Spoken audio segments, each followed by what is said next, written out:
इंसान अड़जी यपरी परवरदिगारा माफी दी माफी।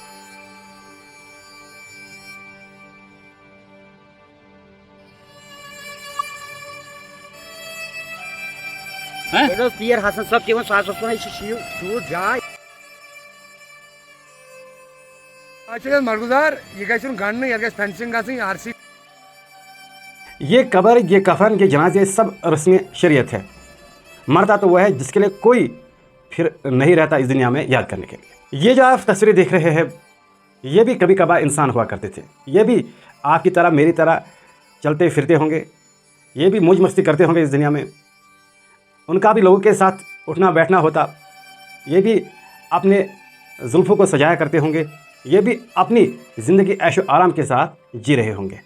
लेकिन आज जो अब समय जो हम तस्वीर में देख रहे हैं, जो हड्डियाँ केवल उनकी दिखाई दे रहे हैं, केवल यही है एक ज़िंदगी की हकीकत। यही हर किसी के साथ ऐसा होने वाला है, क्योंकि अंत में हमारी कुछ स्थिति ऐसी ही होने वाली है। फिर गुरूर किस बात का? आज मिट्टी के ऊपर, कल मिट्टी के नीचे। दरअसल ये जो तस्वीरें आप देख रहे हैं, ये है दलसीर सलर की, जहाँ एक कब्रिस्तान 2014 बाढ़ में पूरा क्षतिग्रस्त हुआ था। जो कब्रें थी वो बाहर निकल आई थी, उसका जो एक हिस्सा वो बाढ़ के कारण बह गया था, जिसके बाद जो जिन्हें हम खोपड़ियाँ कहेंगे वो आपको कई इंसानों के दिखेंगी एक जगह पे। जैसे ही हम इन तस्वीरों को देखते हैं तो हमारे कुछ जज्बात बदल जाते हैं। दरअसल इंसान की हकीकत ही ऐसी है। ये बहुत पुराना कब्रिस्तान है। बताया जाता है कि 100 साल पहले, 150 साल पहले इनकी मौत शायद हुई थी, लेकिन अब इनकी पहचान भी नहीं है। इस कब्रिस्तान के सीध में ही एक पुराने टाइप की एक मस्जिद भी है। लेकिन मुझे इस बात पर हैरत होती है, कभी भी जो प्रशासन है उन्होंने इस पर ध्यान नहीं दिया। क्या इस कब्रिस्तान की फेंसिंग नहीं होनी चाहिए? जो हम देख रहे हैं, जो हड्डियाँ दूर से ही दिखाई दे रही है, लेकिन किसी ने भी उनकी ओर ध्यान नहीं दिया। क्या मानवता की, इंसानियत भी कोई चीज़ होती है। हमें यहाँ नहीं रहना, हमें यहाँ पूरे ज़िंदगी भर तो यही नहीं रहना है। हमें भी तो इस दुनिया से जाना है, किसी को आगे किसी को पीछे, लेकिन हमारा अंजाम भी तो यही होगा।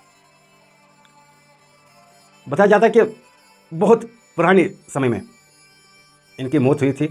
अब इस कब्रिस्तान को ज़्यादा समय हुआ है। जो हम कुछ ऐसी कब्रें भी दिखा रहे हैं जिसके ऊपर जो पत्थर लगे हैं, उनमें आपको नाम भी दिखेंगे जिनकी मौत पुराने ज़माने में हुई थी। लेकिन जो खोपड़ी आपको दिख रही है, ये ऐसी तस्वीरें हैं जो कि इंसान को रुलाने पर मजबूर कर रही है। लेकिन अब हम चाहते हैं कि उसका अलग से तो एक बांध बनना चाहिए इंसानियत के नाते, और दूसरी दिशा में इसकी फेंसिंग होनी चाहिए, ताकि इस कब्रिस्तान को सुरक्षित रखा जा सके, किसी की भावनाओं को ठेस न पहुँचे।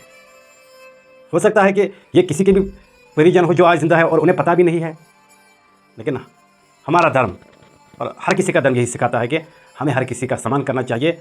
जो इस दुनिया से चली भी गई है और जो अभी जीवित भी है, उनका भी हमें सम्मान करना चाहिए।